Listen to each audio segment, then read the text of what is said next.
Good afternoon. My name is Tom. Many of you on this channel will know me as the manager of a real asset-based, whiskey-centered investment firm, as well as the former head of the Whiskey Assurance Agency. Now, I have stepped away from that role. I don't really want to talk about it too much. It's basically a misunderstanding. Our defense secretary gained access to one of my whiskey asset storage facilities, and we had a little bit of a falling out, so I've stepped away for the time being. I'm taking a little bit of time off. I discovered that I quite like tea. This is a fine first flush Darjeeling. It's I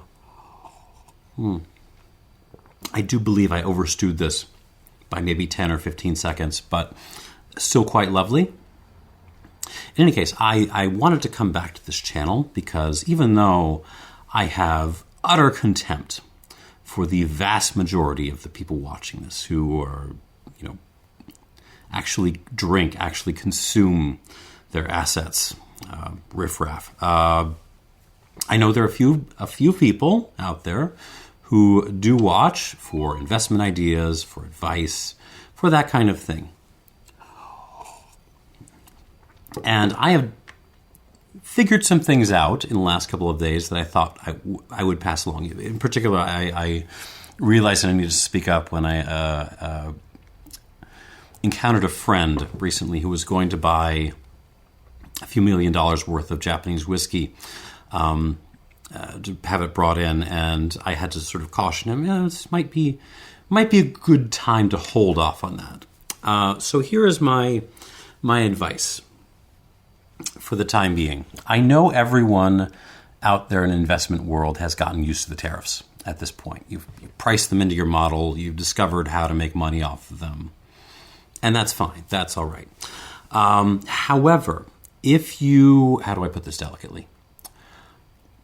If you are planning on buying alcohol, liquid assets in bottles, in barrels, or whatever, anytime in the near to medium term, and it's imported products, I would hold off. If you can hold off for a few months to a year, I would hold off. And the reason is, I think the tariffs are about to come to an end. In particular, I think they're going to be declared illegitimate and illegal in the courts.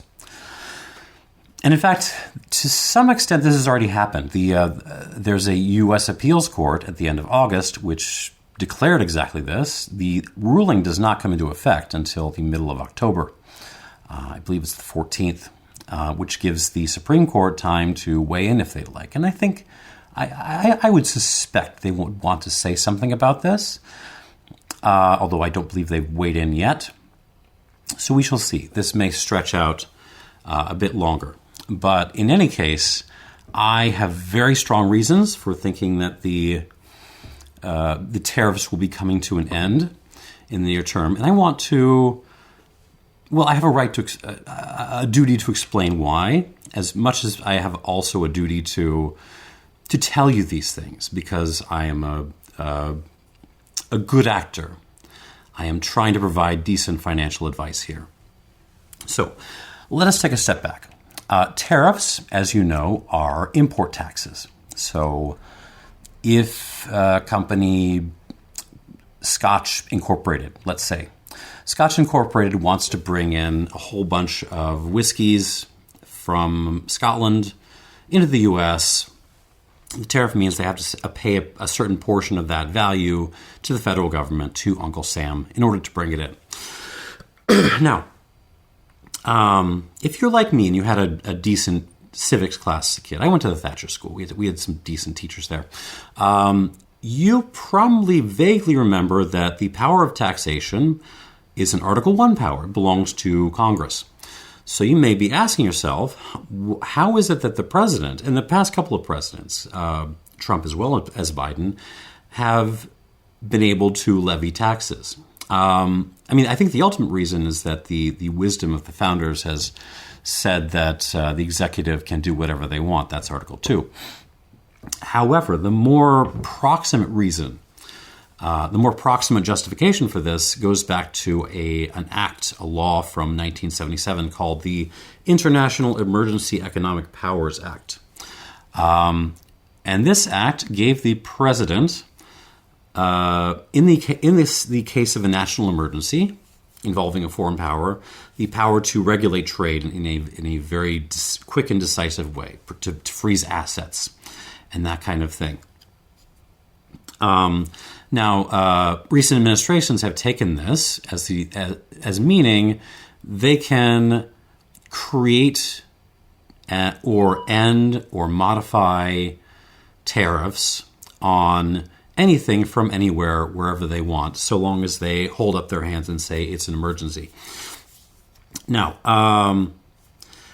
the legal difficulties with that, and I don't think it's that important, are that, well, first of all, it's not entirely clear that the current case is an emergency, at least not in the way that the 1977 writers of the Act would have intended. And just as much that tariffs are never mentioned in this particular act as a power that is handed to the president. Now, I am not naive enough to think that legal justification is a good legal argument, is anywhere near enough to make predictions as to which way a decision will land. But I do have another reason for thinking that the tariffs are going to go down in flames, legally speaking. A very big reason, and I'm going to explain it to you right now. What happens if the tariffs are declared illegitimate, if the appeals court decision holds up? Well, first result, the tariffs come to an end. But there's also something else that happens, which is that if importers paid this money on these illegitimate tariffs, that money has to be returned. So if Scotch Incorporated paid the federal government $1 million in tariffs to bring their whiskey in, the federal government has to pay that $1 million back. And you may be thinking to yourself, if you are, one of the riffraff watching this, one of the consumers, well, hold on a second. If that money has to be returned to the importers, do I get a cut of that? Do I get refunded for since the importers have been passing their costs onto me? Do I get some of that money back?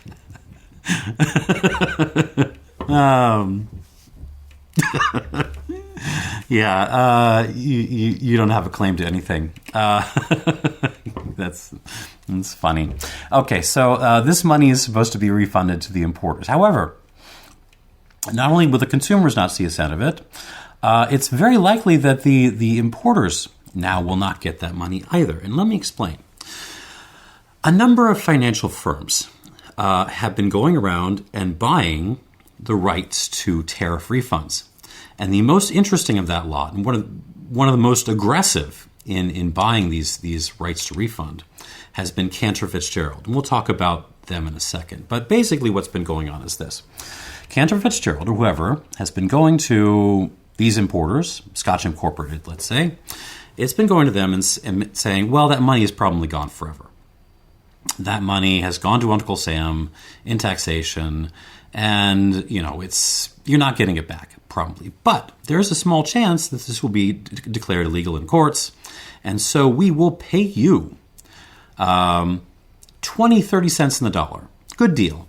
To buy up your rights to that refund.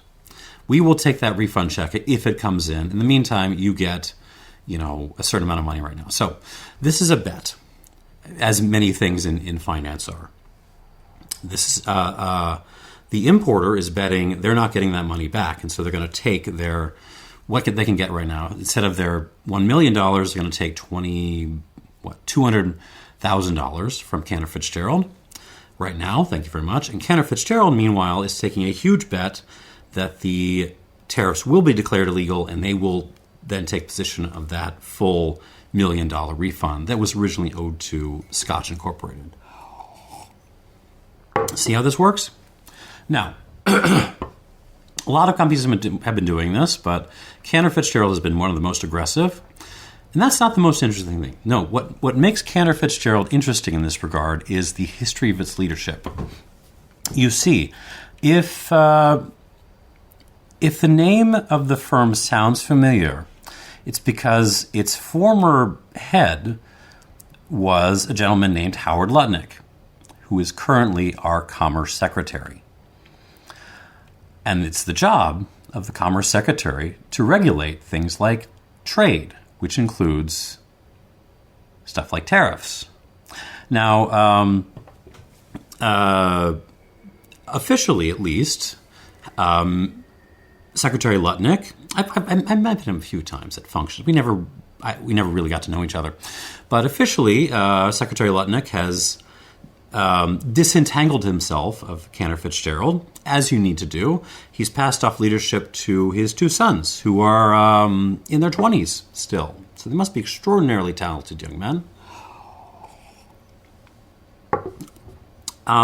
So, in any case, what you have here is a company, a financial company, that is at most 2 degrees of separation away from the lawyers and the judges and the legal experts who know best which way this thing is going to fall.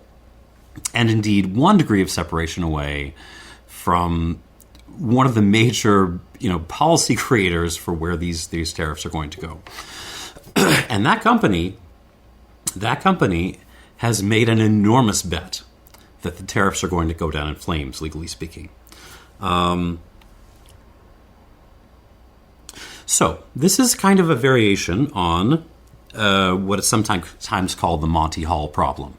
Probabilities are probabilities up until there's a point where there's an actor in the game who knows a whole lot more than you do. And then it's time to change what you're doing and pay attention to what they're doing first. Now, I don't want to say that, how do I put this delicately? I certainly don't think it's the case that Howard Lutnick is passing on insider knowledge to his sons, or that he is using his position, his role, corruptly to make money. That would be extraordinary corruption. It would be illegal, and it would be wrong. So we can rule that out. However, I do think it's extremely likely, if they're making this bet, that his sons may have overheard some things or inferred some things in a completely legal and acceptable way that, encourage them a bit to make these incredible bets that the tariffs will go down in flames. And so, that is why I think it's the case. The legal merits don't matter, who cares? But the fact that these people, in particular, are making this bet makes me think this is probably how things are going to go down. Now, I don't want to sit here and say this is a sure thing, nor do I want to say that when the tariffs end, I'm tempted to say when and not if, when the tariffs end, that companies, importers, and retailers will immediately drop their prices. Greedflation is really a thing, and whoever said greed was a bad thing, they're entitled to make their money. However, I do think prices on some things will drop rather quickly, and buying from overseas retailers will suddenly become much less complicated and much more compelling. So all of these are just things to keep in mind. I am going to finish my lovely glass of First Flush here. And I wish you well in your investments. Thank you for watching.